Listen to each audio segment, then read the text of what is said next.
ജിബിന് ഇപ്പോൾ നൽകുന്ന വിവരങ്ങളനുസരിച്ചിട്ട് കൈകൊണ്ട് തന്നെയാണ് മർദ്ദനം ഉണ്ടായത്, പെട്ടെന്നുള്ള ദേഷ്യത്തിലാണ് ഇത് ചെയ്തത് എന്നെല്ലാമാണ് ഷാമിൽ പറയുന്നത്. പോലീസിന്റെ നടപടികൾ എന്തായി? ഒരുപക്ഷെ അവിടെ നിന്ന് ആ അഭിഭാഷകനെ അറസ്റ്റ് ചെയ്യാനുള്ള സാഹചര്യം ഉണ്ടായിരുന്നു, എന്നാൽ അതുണ്ടായില്ല എന്നുള്ള ഒരു സാഹചര്യം കൂടിയുണ്ട്. എന്താണ് ഇവരുടെ പ്രതികരണം? ആണ് ഈ തിരുവനന്തപുരം മെഡിക്കൽ കോളേജിലെത്തി വൈദ്യപരിശോധനയ്ക്ക് ശേഷം അഭിഭാഷകയായിട്ടുള്ള ശ്യാമലി ഇപ്പോൾ മാധ്യമങ്ങളോട് പ്രതികരിച്ചത്. ഇതിൽ ശ്യാമലി നിലവിൽ പറഞ്ഞിട്ടുള്ള കാര്യം, കാരണം ഇപ്പോൾ ചുമത്തിയിരിക്കുന്ന വകുപ്പുകൾ എന്ന് പറയുന്നത് നിസ്സാരമായ വകുപ്പുകളാണ് ചുമത്തിയിരിക്കുന്നത്. ജാമ്യം ലഭിക്കാൻ തക്ക വകുപ്പുകളാണ് പോലീസ് ചുമത്തിയിരിക്കുന്നത്. പക്ഷേ അത് താൻ നൽകിയ പ്രാഥമിക മൊഴിയുടെ അടിസ്ഥാനത്തിൽ രേഖപ്പെടുത്തിയിട്ടുള്ള വകുപ്പുകൾ മാത്രമാണ് എഫ്ഐആറിലുള്ളത്. പക്ഷേ പോലീസ് തന്നോട് സംസാരിച്ചിരുന്നു, അന്വേഷണ ചുമതലയുള്ള ഉദ്യോഗസ്ഥനുൾപ്പെടെ തന്നോട് സംസാരിച്ചിരുന്നു.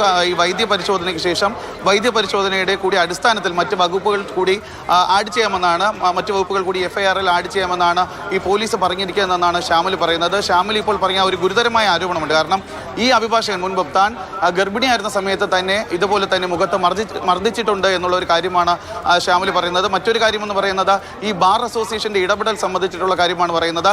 ശ്യാമലി ഇപ്പോൾ കൃത്യമായി പറയുന്നുണ്ട്, ഈ മർദ്ദനമേറ്റ സമയത്ത് ശ്യാമലി ആദ്യം വിളിച്ചത് വഞ്ചൂർ പോലീസിലാണ്. വഞ്ചൂർ പോലീസ് അവിടെ എത്തുകയും ചെയ്തു.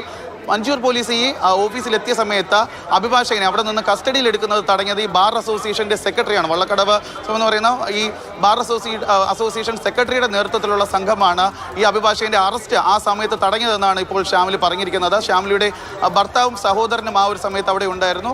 ഈ അഭിഭാഷകനെ പോലീസ് കസ്റ്റഡിയിൽ എടുത്താൽ മാത്രമേ താൻ ഓഫീസ് വിട്ട് പോവുകയുള്ളൂ എന്നുള്ള കാര്യം ശ്യാമലി ആ സമയത്ത് അറിയിച്ചതാണ്. പക്ഷേ ഒരു സഹപ്രവർത്തകയ്ക്ക് മർദ്ദനം ഏറ്റിട്ട് പോലും അവിടെ എത്തിയ ബാർ അസോസിയേഷൻ എടുത്ത നിലപാട് എന്ന് പറയുന്നത് ഈ അഭിഭാഷകനെ യാതൊരു കാരണവശാൽ ഈ ഓഫീസ് മുറിയിൽ നിന്ന് ഒരു അഭിഭാഷകനെ അറസ്റ്റ് ചെയ്യാൻ സാധിക്കില്ല, അല്ലെങ്കിൽ അവർ സമ്മതിക്കില്ല എന്നുള്ള ഒരു നിലപാടാണ് ബാർ അസോസിയേഷൻ ഈ സമയത്ത് സ്വീകരിച്ചത്. അത് തന്നെയാണ് ഈ അഭിഭാഷകന്റെ അറസ്റ്റ് ഇത്രയും നേരമായിട്ട് നടക്കാത്തതിന്റെ പ്രധാന കാരണം എന്ന് പറയുന്നതും. ഇന്നലെ ഉച്ചയ്ക്ക് 12:30 നടന്ന സംഭവമാണ്. ഇപ്പോൾ നേരത്തോട് നേരമാകുന്നു. ഇതുവരെയും ഈ അഭിഭാഷകൻ എവിടെയാണെന്നോ അല്ലെങ്കിൽ അഭിഭാഷകനെ കസ്റ്റഡി എടുക്കാൻ പോലും പോലീസിന് പറ്റിയിട്ടില്ല എന്നുള്ള ഒരു കാര്യമാണ് ഏറ്റവും പ്രധാനപ്പെട്ട. അതായത് കൃത്യസമയത്തിന് പോലീസ് എത്തുകയും ചെയ്തിട്ടുണ്ട്. പോലീസ് ഈ അറസ്റ്റിനുള്ള നടപടികൾ സ്വീകരിക്കുകയും ചെയ്തു. പക്ഷേ ആ സമയത്ത് അറസ്റ്റ് ചെയ്യാൻ സമ്മതിക്കില്ല എന്നുള്ള ഒരു നിലപാട് സ്വീകരിച്ചത് ഈ ബാർ അസോസിയേഷനാണ്. പക്ഷേ പിന്നീട് അവർ ആശുപത്രിയിൽ എത്തിയതിനു ശേഷം നേരെ മറിച്ചൊരു നിലപാടാണ് പറഞ്ഞത്, തങ്ങൾ ഇരയ്ക്കൊപ്പമാണെന്നാണ്. അങ്ങനെ ഇരയ്ക്കൊപ്പം നിൽക്കുന്ന ഒരു സമൂഹമാണെന്നുണ്ടെങ്കിൽ, അല്ലെങ്കിൽ ഇരയ്ക്കൊപ്പം നിൽക്കുന്ന ഒരു സംഘടനയാണെന്നുണ്ടെങ്കിൽ ഈ സംഭവം നടന്ന സമയത്ത് ആ ഒരു അറസ്റ്റ് അല്ലെങ്കിൽ പോലീസ് നടപടിക്ക് അവർ കൂട്ടുനിൽക്കണമായിരുന്നു എന്നുള്ളതാണ് ഏറ്റവും എടുത്തു പറയേണ്ട കാര്യം. അല്ലാതെ ആ സമയത്ത് അല്ല, ഈ അഭിഭാഷകൻ ഏകദേശം ഈ 12:30 സംഭവം നടക്കുന്ന ഏകദേശം 2:30 മണി വരെ ഈ അഭിഭാഷകൻ ആ ഓഫീസിൽ ഉണ്ടായിരുന്നു എന്നാണ് ശ്യാമലി പറയുന്നത്. പിന്നീടാണ്